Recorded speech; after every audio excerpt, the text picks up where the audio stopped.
Welcome, esteemed panel, to the HCIC's first ever Zoomcast. That's a combination Zoom session podcast. And this is meant to just do a round table about what went on in the pandemic for captives and what captives who are well positioned going forward are thinking and doing.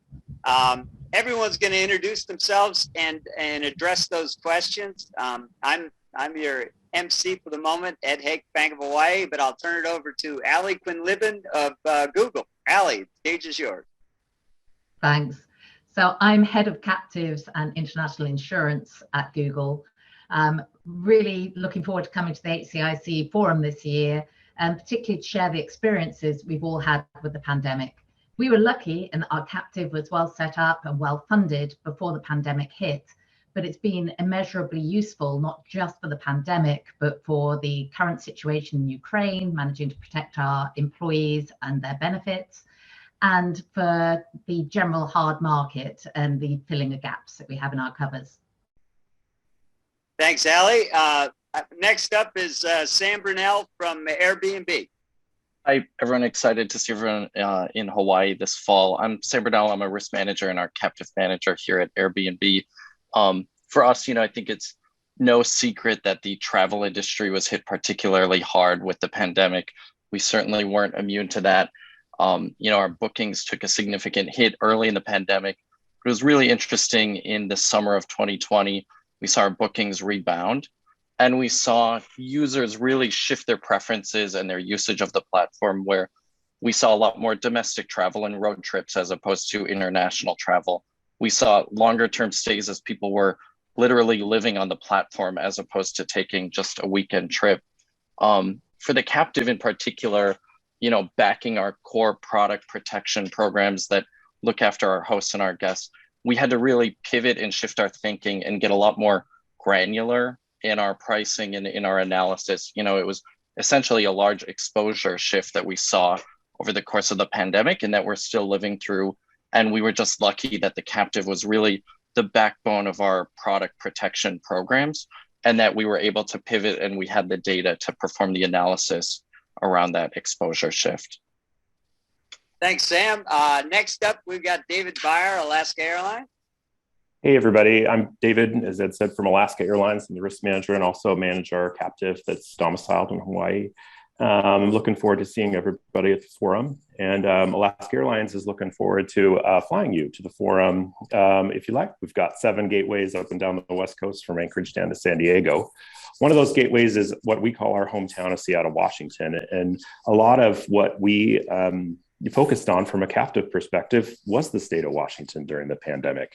If you may remember, we and our friends at Starbucks and Microsoft were embroiled in some thick litigation in 2019 and related to captives. And then we spent a lot of our time throughout 2020 and 2021 negotiating a somewhat workable framework for out-of-state captives to insure their either parent or sibling companies in the state. And I do look forward to talking a lot more about that at the forum. That was our 3 owner representatives on the panel. Next up, we've got our captive manager suite. Ward, would you care to chime in on the pandemic and outlook?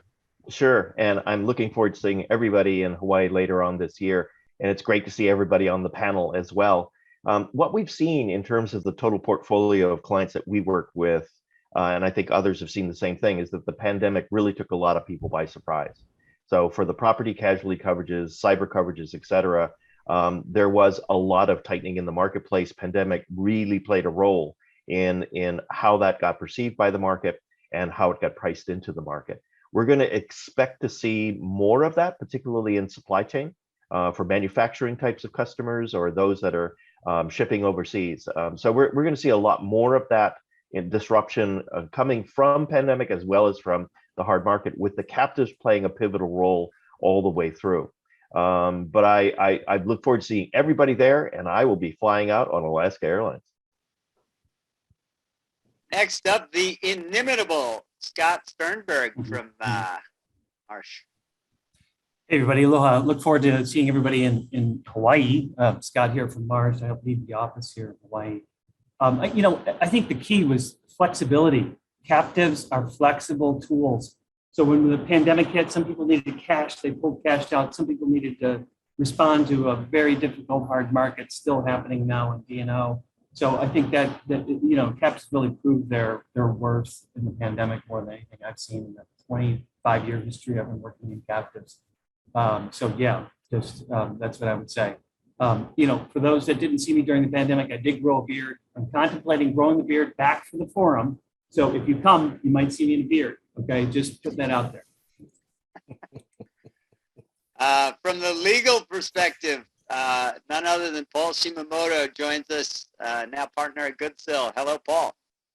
Good morning, everybody. Aloha. Yes, so I'm an attorney at Goodsill, Anderson, Quinn & Stifel in Honolulu. We represent a lot of the captives that are domiciled here. I also moonlight as the president of this fantastic organization, HCIC. So, our crown jewel of our event you've been hearing about in October. We look forward to hosting you after a couple of long years of not being face-to-face with everyone. It'll be a great opportunity to catch up. I think from an industry perspective, Hawaii's enjoyed a lot of success in the Asian market, particularly in Japan, with the growth of Japanese-owned captives. Obviously, the pandemic shut that all down over the last couple of years, and Japan still remains, I think, the only country in the world that has not reopened its borders to foreign travelers. So that's presented a significant challenge for us, obviously, to grow the captive market in Japan, and we do see that as a distinct advantage for us in Hawaii in terms of geographical proximity to Japan, as well as the cultural identities that we share with them, which has proven to be successful for us over the last 10 to 12 years. So we're looking forward to getting back into that market, reestablishing ourselves, and really taking advantage of our strengths there, as it were. That's what we're kind of focusing on for the next chapter of HCIC. Next up, the accounting perspective, Jamie Asato, Acuity. Yeah, thanks, Ed. Glad to see everyone on the panel and looking forward to reconnecting with everyone in October at the forum. I'm Jamie Asato with Acuity. We're external auditors for a lot of the captives domiciled here. So to echo what some of the others have said, during the pandemic, liquidity was a priority, right, for a lot of companies.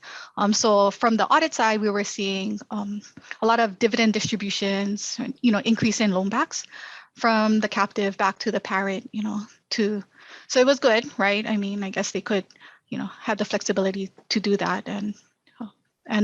But however, given the uncertainty of the pandemic, early on, I guess, in general economic conditions, this sort of posed the risk from an audit perspective. But I think luckily we're coming out of it.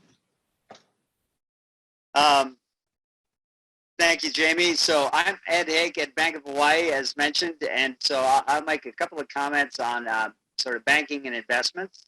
We saw some interest in LOCs, letters of credit, during that time, get a little leverage and provide liquidity.